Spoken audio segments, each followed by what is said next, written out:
Vamos lá então, pessoal. Bom dia para todo mundo de novo. Vamos falar sobre as consequências da reforma protestante na Europa, tá? Eu vou seguir aqui mais ou menos a maneira como o livro ele vai apresentar essas consequências, mas eu vou dar contribuições aqui minhas, tá? Porque eu acho que são interessantes. O livro ele acaba sendo um pouco incompleto quando vai falar sobre o que acabou acontecendo na Europa como um todo por conta da reforma protestante, tá? A gente terminou semana passada falando aqui do Concílio de Trento, falando sobre as coisas que ele acabou gerando. Outra coisa que vocês vão reparar, semana passada na turma de vocês ainda não estava com isso, olha só que legal, eu consigo escrever muito melhor no livro agora, porque eu tenho uma mesa digitalizadora aqui comigo, então eu posso sublinhar, riscar, fazer qualquer coisa aqui, tá? Então vai acompanhar melhor a aula quem estiver seguindo o livro. Ou qualquer coisa do gênero, né? A gente terminou semana passada falando sobre o Concílio de Trento, sobre como ele foi a resposta da Igreja Católica para o protestantismo que estava surgindo, né?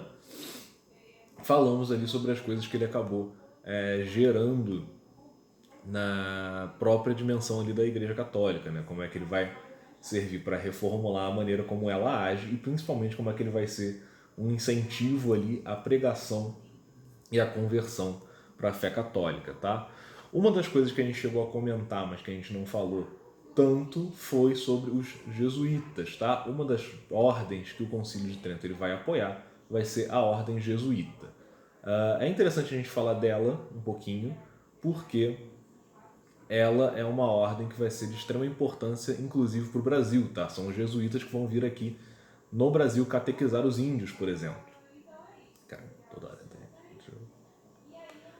Tá? Então vamos falar um pouquinho sobre eles, tá? Quem são os jesuítas, tá? Só pra gente poder saber rapidinho.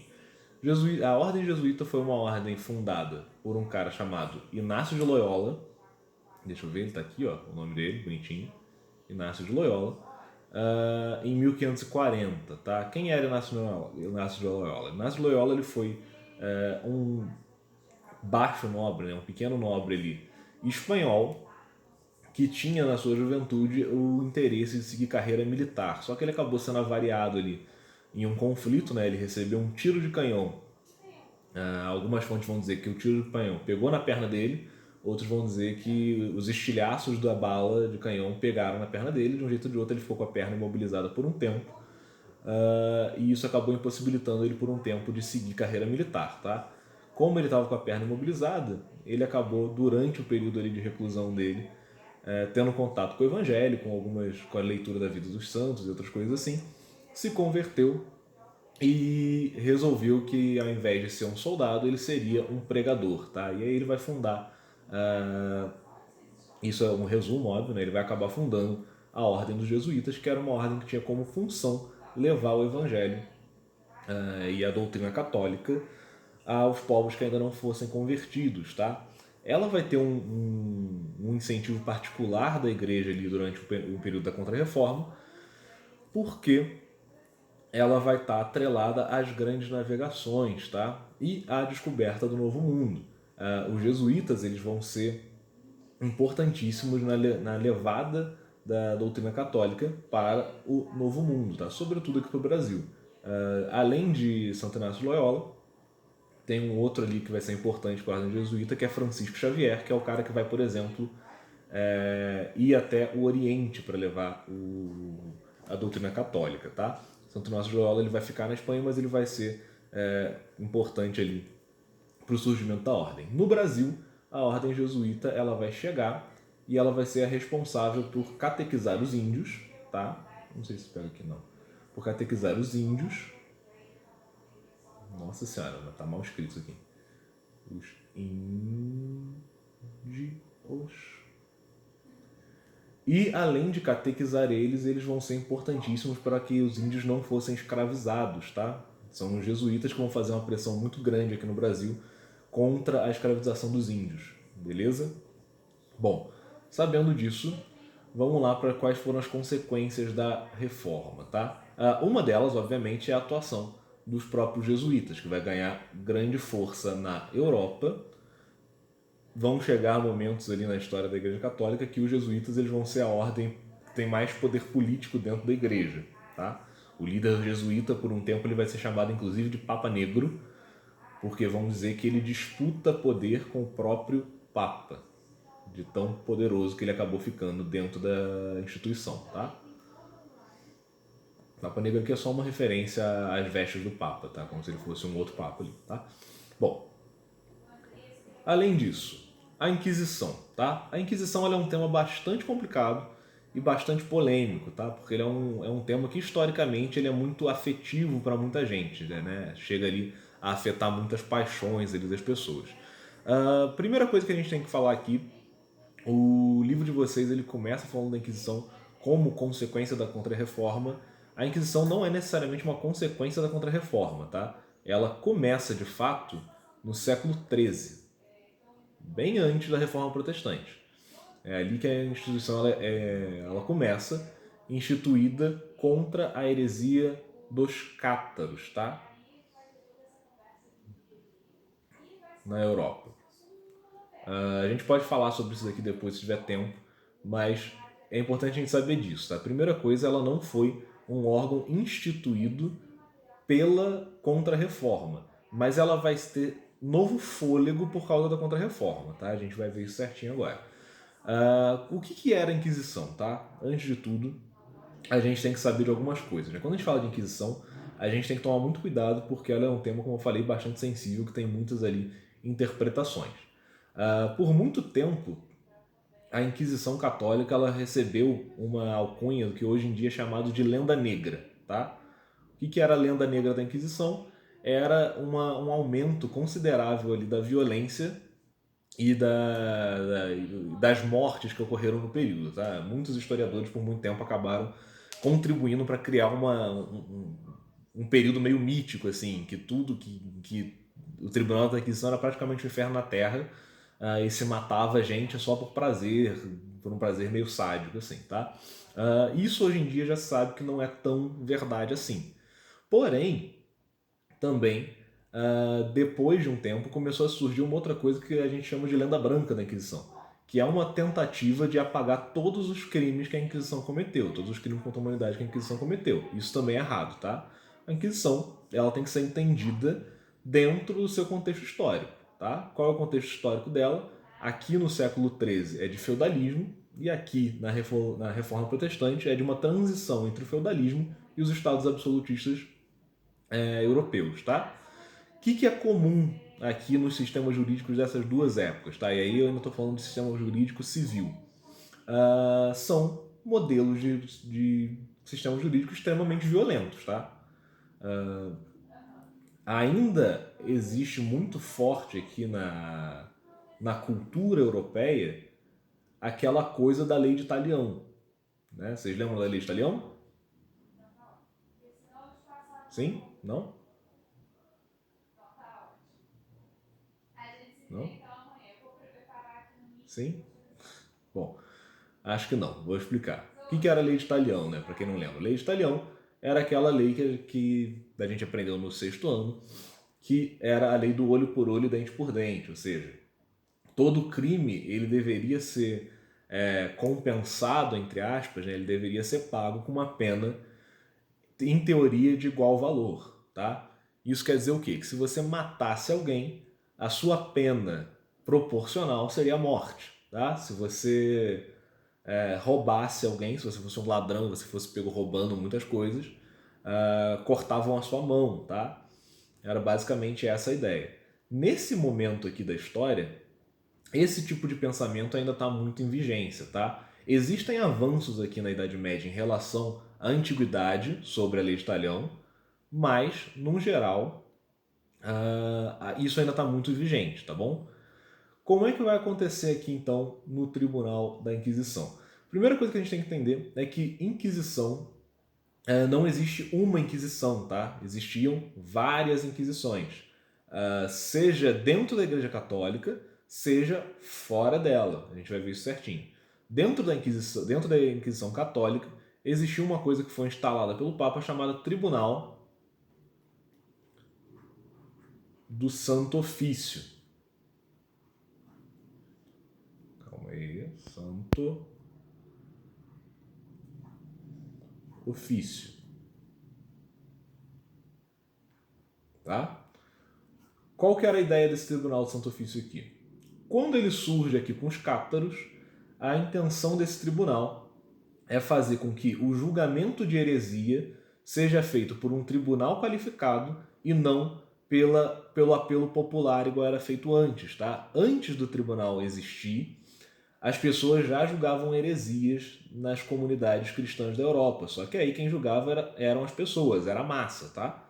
E isso gerava uma série de problemas, gerava inclusive intrigas políticas, era muito comum que para condenar um inimigo político, um nobre acusasse o outro de heresia. E aí, se ele conseguisse convencer o povo de que o outro nobre era herege, o pessoal ia lá, entrava na casa dele, tirava o cara de lá e matava ele em praça pública, tá? Era assim que funcionavam as coisas. Então, vai ser instituído ali o Tribunal de Santo Ofício, em primeiro momento, para ter um tribunal instituído para fazer esses julgamentos, tá? Para que não fique a cargo popular e a cargo civil.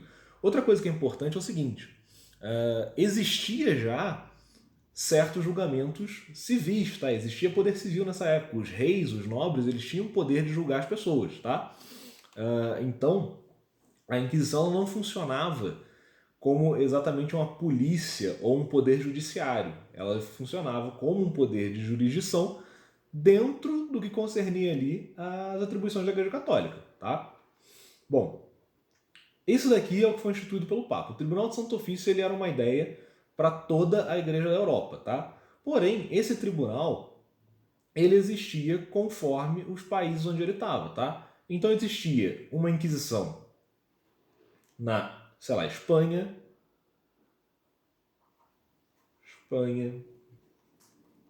Existia uma Inquisição portuguesa, entendeu? Existiam inquisições ali espalhadas por todos os países que eram católicos, tá? Na França, enfim, em todos eles ali. E cada um deles ia contar com seu próprio tribunal inquisitorial, tá? Não necessariamente o cara que julgava na Espanha era o mesmo cara que julgava em Portugal, tá? Quanto a isso daqui, uma coisa é importante dizer: não existia um manual de direito específico, tá? Aprovado ali para realizar as inquisições. O que existiam eram vários manuais que circulavam pela Europa, cada um formulado por um teólogo ou por outro. Alguns desses daí foram permitidos, outros foram condenados pela Igreja Católica, outros foram permitidos por um tempo e depois foram condenados. Um caso famoso desses manuais é o chamado Martelo das Feiticeiras, né? O Martelo das Bruxas, que era o Malleus Maleficarum, que era um manual escrito por dois monges alemães que eram extremamente violentos, né? Eles faziam absurdos, do tipo, como é que você descobre que alguém que foi acusado de bruxaria é bruxo de verdade? É simples. Você amarra a pedra no pescoço e joga ele no rio. Se ele conseguir salvar, ele era bruxo. Se ele não conseguir salvar, então ele morreu e foi pro céu. Era nesse nível a coisa. Mas esse é só um dos exemplos, tá? Esse manual, por exemplo, ele foi permitido por um tempo, depois ele foi analisado pela igreja e foi proibido por ela porque ele era absurdo, tá? Mas, só para vocês entenderem como é que funcionava aqui, existiam vários tribunais, cada um num país, e não existia um corpo ali específico, um código específico para julgar as heresias, tá? Bom, além disso daqui, a gente tem que saber também que existia outras inquisições, tá? Isso daqui, ó, é meio complicado dizer a Inquisição. Existiam inquisições, tá? Porque existia, por exemplo, já que a gente está falando de reforma protestante, as inquisições protestantes, tá?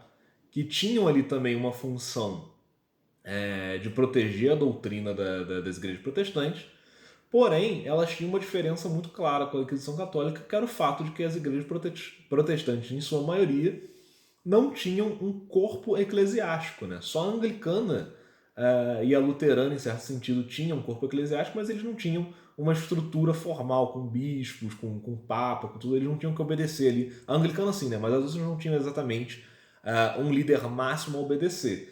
Isso significava o quê? Que cada comunidade protestante, cada pastor protestante, tinha ali a sua própria inquisição local, né? Eles podiam julgar a sua maneira as coisas ali. A gente vai ver, por exemplo, que muitas das coisas que a gente conhece hoje como efeito da Inquisição é lembrada culturalmente como coisa que veio da Inquisição Católica, mas aconteceu na Protestante. Um exemplo clássico é a caça às bruxas, né? A caça às bruxas foi muito comum na Inquisição dentro da Inglaterra, tá? Dentro da Inglaterra e depois na Nova Inglaterra, que é os Estados Unidos, tá? Ali foi muito comum. Na Inquisição da Espanha, por exemplo, a gente vai ver documentos ali dos inquisidores que desprezam meio essa ideia de caça às bruxas porque acham que, na verdade, o que as pessoas perseguem como bruxas, na maioria das vezes, é só umas velhinhas fazendo chá, né?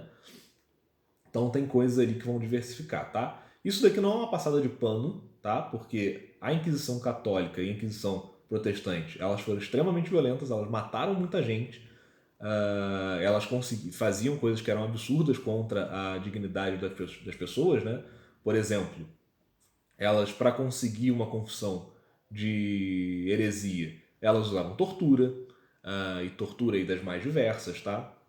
Elas usavam ameaça pública, né? Se você fosse um herege, a tua família toda podia incorrer junto se ela não te denunciasse. Então existia uma coação para que as pessoas denunciassem a heresia dos outros, mesmo que essas outras pessoas, mesmo que os hereges, né, os supostos hereges, eles fossem parentes ou coisas assim, porque se você não denunciasse, aquilo podia ir se estender para a família inteira, tá? Então foi um negócio realmente bastante violento. Mas enfim, o que é que a Inquisição julgava, né? Falei aqui um monte de coisa sobre os métodos, isso era importante falar, mas o que as Inquisições julgavam, tá?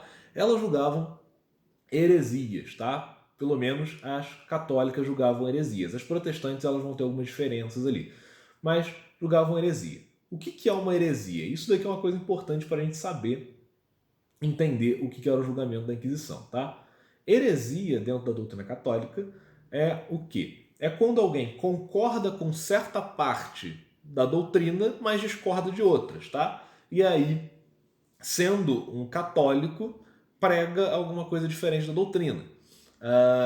No caso ali, quando alguém começava a se converter para o protestantismo, né, ainda não tinha bem claro ali quais eram as diferenças entre católicos e protestantes no começo, e depois a gente vai ver ideias protestantes surgindo dentro das comunidades católicas. A ideia era afastar essas ideias protestantes, esses princípios que divergiam aqui da doutrina católica, através da condenação das heresias, tá? Quando isso surge aqui com os cátaras, isso é uma coisa bem mais agressiva do que o protestantismo, tá? Os cátaros, eles acreditavam numa coisa que a gente chama de teologia ambivalente, tá? Eles acreditavam que existia um Deus bom que criou o espírito e um Deus mau que criou a matéria. E então tudo que era material para os cátaros era ruim. Então eles promoviam coisas meio absurdas. Promoviam, por exemplo, suicídio em massa, porque você tinha que se livrar do seu corpo para ser purificado, tá? Então existia uma diferença entre como se julgavam as heresias também, tá? Existiam heresias e heresias. Isso quer dizer o quê? Tá? Uma coisa importante. As inquisições, elas julgavam, em geral, ou pelo menos é suposto que elas deveriam julgar apenas aquilo que era herético, ou seja, aquilo que vinha de um católico e que era contra a doutrina, tá? Isso quer dizer que, por exemplo, um judeu, por ser judeu, ele era perseguido pela Inquisição? Em teoria, não, porque ele não era católico. Acontecia muito de judeus se declararem católicos para terem ali uma aceitação social mais fácil e continuarem com práticas judaicas. E esses aí, eles eram perseguidos pela Inquisição com certeza, tá? Não estou dizendo que isso era certo, tá? Mas era como acontecia.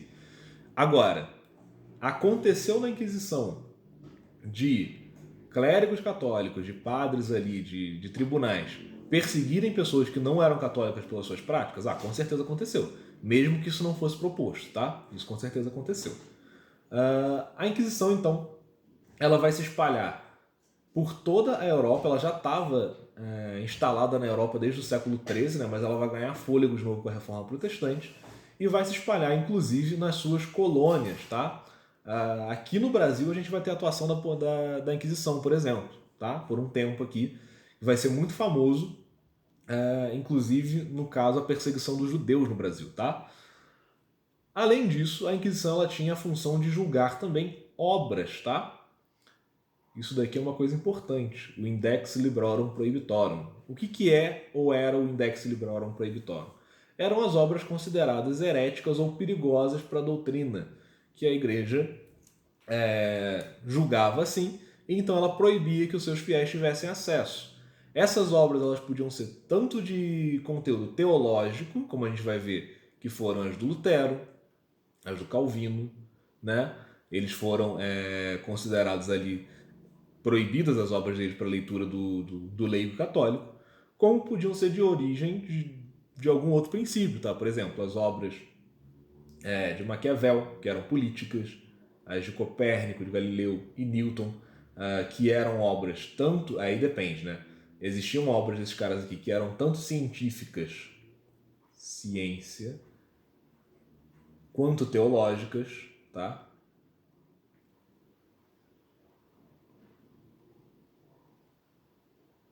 Tinha as duas coisas ali. Essas obras, esses autores, eles vão acabar sendo todos proibidos ali da sua leitura. Existem vários autores que foram proibidos ali na leitura na época, tá? Isso é uma coisa importante. Outra coisa importante é o seguinte, eu falei, né? Isso daqui era proibido para o leigo católico ler. Só que quando eu digo leigo católico, eu não quero dizer qualquer leigo católico, tá? Porque, obviamente, a maioria dos leigos não sabia ler. Então, para você conseguir ter acesso a uma obra dessa aqui, você já tinha que ser alguém que tinha certo, né, conhecimento ali, certa educação. Então, na verdade, o que eu quero dizer é que era permitida a leitura dessas obras apenas por alguns poucos católicos escolhidos ali pelo clero, tá? Normalmente sacerdotes que tinham a ver com com o próprio julgamento dessas obras, tá? Isso daqui também não era um índice imutável, tá? Obras entravam e saíam desse índice aqui conforme o tempo passava. Obras eram melhor estudadas, melhor lidas, e aí saíam, outras entravam e assim ia acontecendo, tá? Aqui ele tem um parágrafozinho sobre a Inquisição em Portugal, mas vamos seguir, tá? A Inquisição, ela vai ser particularmente conhecida pelas Inquisições espanhola e portuguesa por causa da violência. Principalmente a espanhola vai ser muito conhecida por causa da sua violência, tá? Que era um negócio famoso na Europa toda pela violência dela. Tá certo?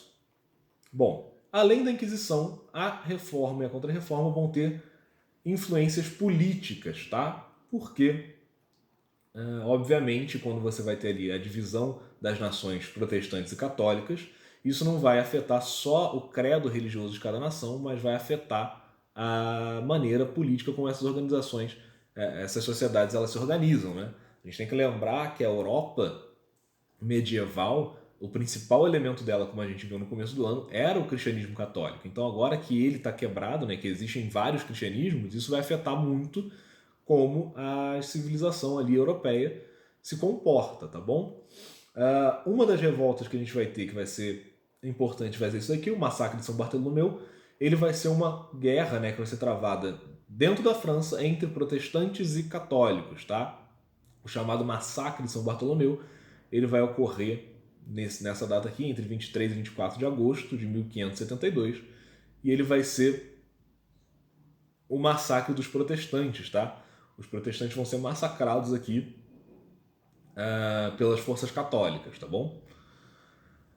Além disso, a gente tem aqui embaixo também a famosa Guerra dos 30 Anos, tá? A Guerra dos 30 Anos ela também vai ser uma guerra entre católicos e protestantes, e essa aqui vai envolver diversos reinos da Europa, tá?